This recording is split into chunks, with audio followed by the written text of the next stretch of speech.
ಗಂಡು ಮಕ್ಕಳು 4 ಜನ ಇದ್ದಾರೆ. ಒಟ್ಟು ಹೆಣ್ಮಕ್ಳ ಸಂಖ್ಯೆ 6 ಇದ್ದಾರೆ, ಗಂಡು ಮಕ್ಕಳ ಸಂಖ್ಯೆ 10 ಜನ ಮಾತ್ರ ಇದ್ದಾರೆ. ಟೋಟಲ್ 16 ಮಕ್ಕಳಿದ್ದಾರೆ.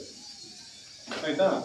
ಈಗ ನಿಮ್ಮ ಮಕ್ಕಳು ದೂರದ ಶಾಲೆಗೆ ಹೋಗಿ ವಿದ್ಯಾಭ್ಯಾಸ ಕಲಿಯುವ ಮೊದಲು ಇಲ್ಲಿ ನಿಮ್ಮ ಸ್ಥಳೀಯ ಶಾಲೆಗಳಿಗೆ ಸೇರಿಸಿ ಅವರನ್ನು ಉತ್ತಮ ರೀತಿಯಲ್ಲಿ ಬೆಳೆಸಿ ಅಂತ ಹೇಳ್ತಾ ಇಷ್ಟು ಮಾತನಾಡಲು ಅವಕಾಶ ಮಾಡಿಕೊಟ್ಟಂತ ನಿಮ್ಮೆಲ್ಲರಿಗೂ ಕೂಡ ನನ್ನ ನಮಸ್ಕಾರಗಳನ್ನು ಸಲ್ಲಿಸ್ತಾ ಇದ್ದೀನಿ.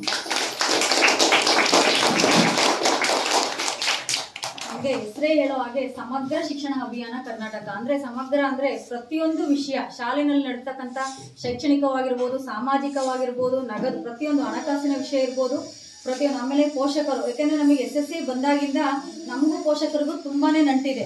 ಅಂದ್ರೆ ಯಾವುದೇ ಒಂದು ಪ್ರೋಗ್ರಾಮ್ ನಡಿಬೇಕು ಅಂದ್ರೂ ನಮಗೂ ಪೋಷಕರು ಪ್ರತಿಯೊಂದಕ್ಕೂ ನಮಗೆ ಪೋಷಕರ ಸಾಮಾಜಿಕವಾಗಿ ನಮಗೆ ಸಲಹೆ ಬೇಕು, ಎಲ್ಲದೂ ಬೇಕಾಗುತ್ತೆ. ಆ ಒಂದು ವಿಷಯದ ಬಗ್ಗೆ ಸಂಕ್ಷಿಪ್ತವಾಗಿ ನಮಗೆ ಯಾವುದೇ ರೀತಿ ಯಾವ ಸಲಹೆ ನೀಡಬೇಕು, ನಮ್ಮ ಶಾಲೆಯಲ್ಲಿ ಯಾವ ರೀತಿ ಪ್ರೋಗ್ರಾಮ್ ಆಗ್ತಿದೆ, ಅದರಿಂದ ನಿಮಗೆ ಏನು ಉಪಯೋಗ, ಮತ್ತೆ ಇನ್ನೂ ಏನು ಸಲಹೆ, ಸರ್ಕಾರಕ್ಕೆ ಏನು ಸಲಹೆ ನೀಡಬೇಕು ಅಂತ ಹೇಳಿ ಎಲ್ಲದನ್ನು ಸಂಕ್ಷಿಪ್ತವಾಗಿ ವಿವರಿಸಿದಂತಹ ಶ್ರೀಯುತ ದೇವರಾಜ್ ಸರ್ ಅವರಿಗೆ ಧನ್ಯವಾದಗಳು. ಒಬ್ಬ ಶಿಕ್ಷಕನಾದವನು ಅಂದ್ರೆ ಒಂದು ಮರ ಏನಾಗುತ್ತೆ ಕಾಲ